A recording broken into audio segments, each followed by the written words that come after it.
Queridos hermanos y hermanas, muy buenos días. Estamos repitiendo este video por un tema y por una necesidad que ustedes mismos han manifestado a través de las redes sociales. Durante las transmisiones en vivo en estos días hay muchas preguntas que me han dejado abajo en los comentarios del video, y quería yo aclarar un tema que para mí es trascendental. Y para explicar este tema quisiera yo poner una base, y es el poder del lenguaje, ¿ya? El cuestionamiento es el siguiente, y la respuesta es muy sencilla. Me dicen: padre, usted habló sobre las grandes dificultades que tiene una mamá, unos hermanos, un papá, una familia cuando se pierde un bebé, ya sea por algo provocado o algo accidental. Y por supuesto, tiene repercusiones en los papás, en las mamás y en los hermanos. Y la pregunta muy concreta era: ¿eso cómo se soluciona? ¿Cuál es la solución? Y es una pregunta supremamente importante. ¿Por qué es tan importante? Porque es que no solamente estamos llamados a ver los problemas, sino tenemos que hallar las soluciones. ¿Cómo lo hacemos nosotros? A través de qué terapia o de qué clase de terapia las personas que nos dedicamos a este tipo de temas ayudamos a solucionar el problema. A través del lenguaje. En el Evangelio de San Juan, en el prólogo de San Juan, y casi que en todo el Evangelio de San Juan, lo que nos dice el evangelista es que a través del verbo, a través de la palabra, se hizo todo. Es decir, que la palabra es creadora. ¿Cómo se dice que es creadora? Cuando en el libro del Génesis el Señor dice: y dijo Dios, hágase la luz. Y dijo Dios, sepárese el cielo y de la tierra. Y dijo Dios. Ese decir, ese hablar, es a través de la palabra. Pues bien, eso nos lo sigue repitiendo el Evangelio. Y sabemos que para que algo aparezca, para que algo exista, no solamente tiene que existir físicamente, sino también tiene que existir mentalmente. Entonces, ¿cuál es la realidad? ¿La realidad es lo que yo veo físicamente, o la realidad es lo que yo interpreto aquí en mi cabeza? ¿Qué es lo que hay en mi cabeza? En mi cabeza hay una serie de objetos que tienen nombre, ¿sí? Que yo nombré, ¿ya? Entonces, esto es un reloj, esto es una camisa, es una chaqueta, esto es una camisa, este es un ser humano. Pero ¿cómo puedo yo decir que esto es una chaqueta si antes no hubo una palabra, un verbo que me definiera, o un sustantivo que me definiera qué es cada cosa? Yo absolutamente necesito del lenguaje, necesito de la palabra para que algo llegue a la existencia. Si en el mundo físico, lo que yo puedo ver, lo que yo puedo oír, lo que yo puedo tocar, lo que yo puedo escuchar, lo que yo puedo oler, necesita necesariamente el lenguaje, pues el mundo espiritual con más veres. El mundo espiritual es un mundo en el cual los sentidos no me sirven, porque ahí yo no veo nada, ahí yo no escucho nada, ahí yo no toco nada. Pero el mundo espiritual es un mundo absolutamente poderoso. ¿Y cómo se controla el mundo espiritual? ¿Cómo yo puedo dominar el mundo espiritual?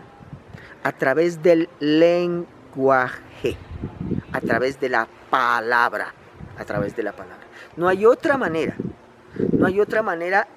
de establecer un contacto entre el mundo físico y el mundo espiritual, sino a través de la palabra. Por eso los ritos Por eso todo lo que hace la fe, todo lo que hace la religión, todo lo que hacen las personas para acercarse a Dios es a través de la palabra.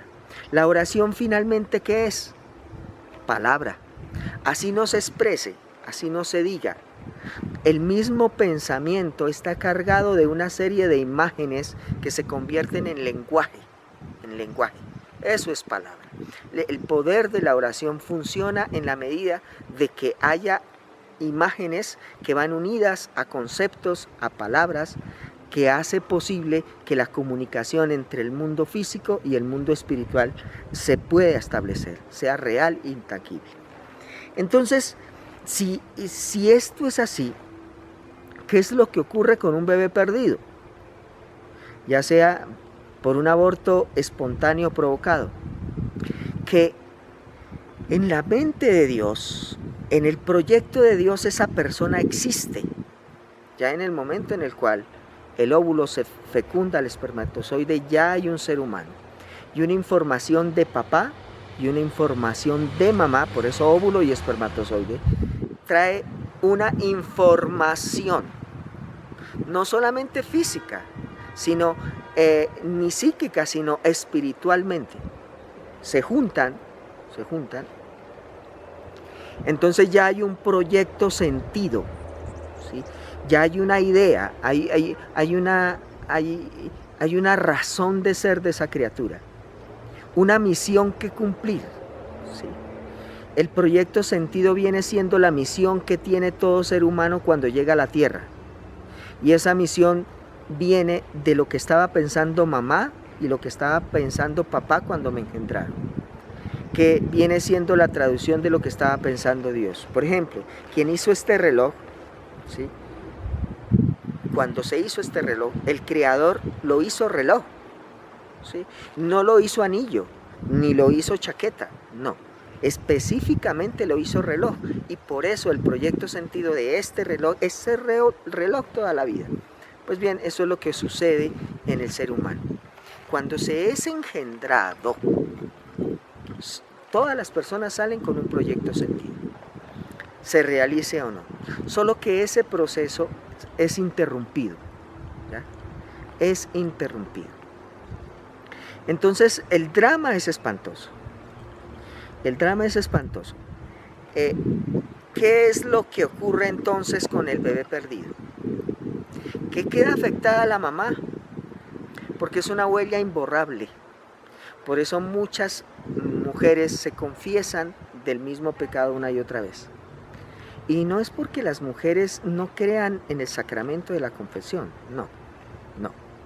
Ellas creen en el sacramento de la confesión, pero es que hay algo que queda, ¿sí?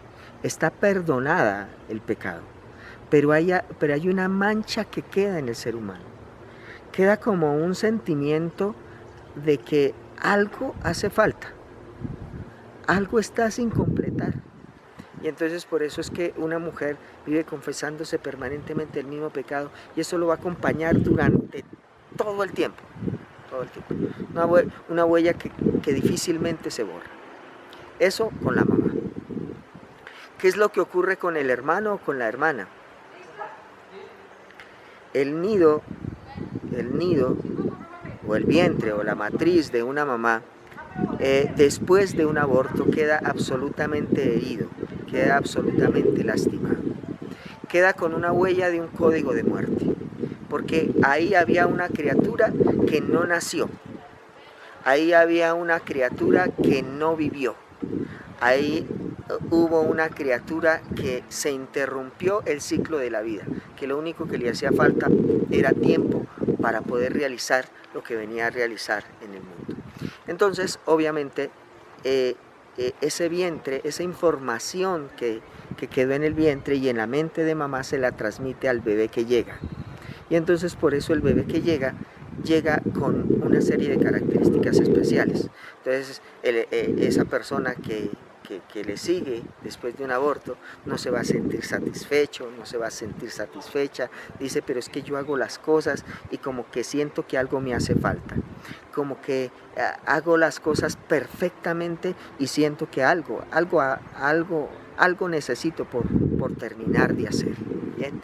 O personas que sienten presencias y no saben por qué, ¿sí? Que están viendo el fantasma o están viendo el enanito o están viendo a la personita esa que no sabe cómo nombrarla o cómo decirle, pero que siente que la presencia está.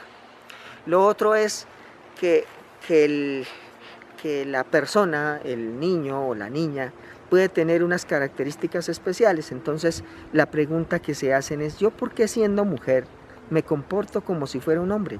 O tengo características muy masculinas.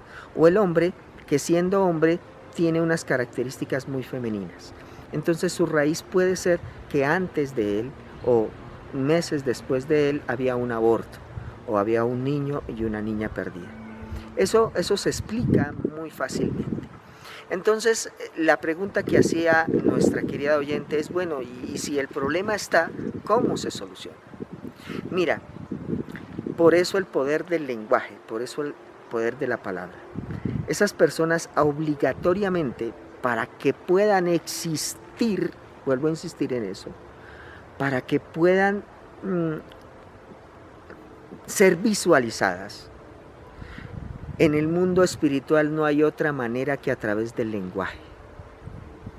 Y específicamente a través del nombre. Todas las personas que me están oyendo tienen su nombre. Tienen su apellido.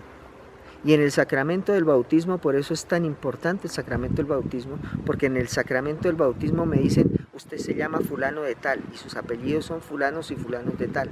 Y ahí empiezan a existir como hijos de papá, hijos de mamá, hermanos de los hermanos, hermanas de los otros hermanos, e hijos de Dios. Porque tiene un nombre, tiene una manera para nombrarse, para definirse, para existir en el mundo, no solamente ante el Estado, no solamente ante la familia, no solamente ante Dios, sino a través de la realidad.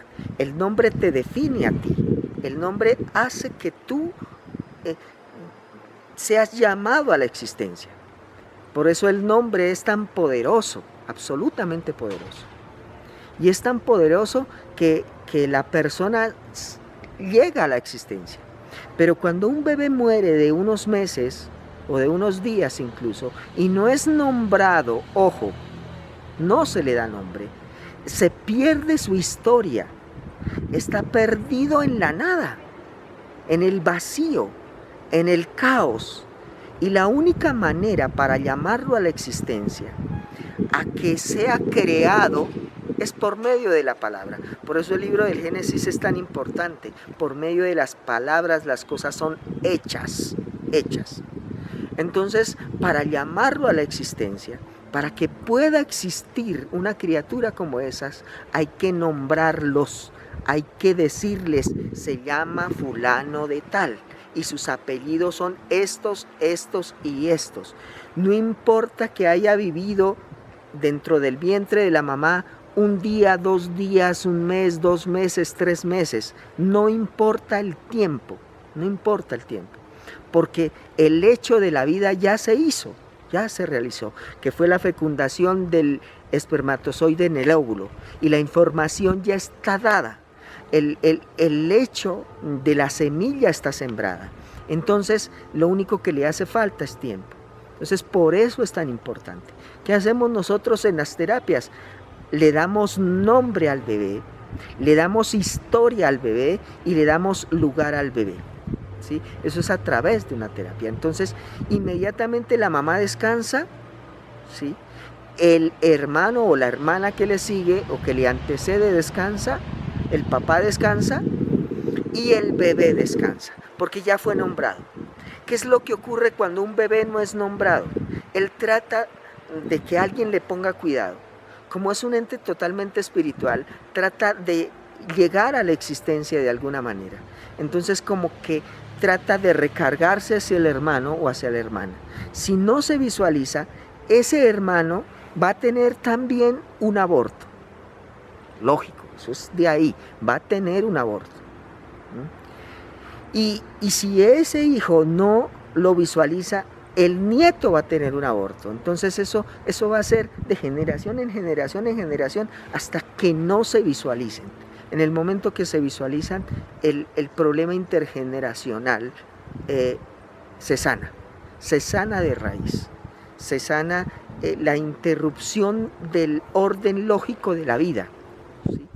de ese orden que se interrumpió, de esa sucesión de la vida que se dejó de transmitir.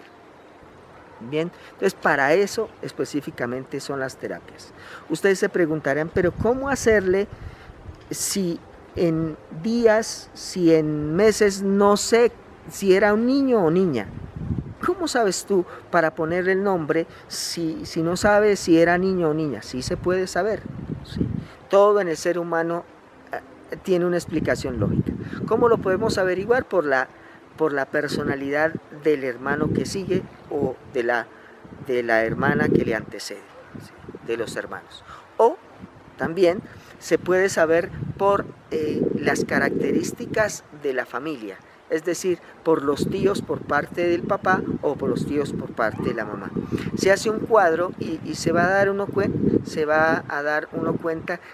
cuenta que los hijos que se tienen, esos hijos son una consecuencia lógica.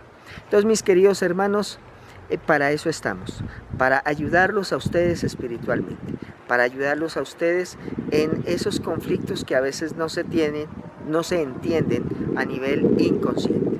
Yo les debía este video porque la proyección en vivo no salió como lo esperábamos, pero finalmente aquí estoy cumpliendo con ustedes. Bendiciones para todos, bendiciones para todas, hasta en una próxima oportunidad.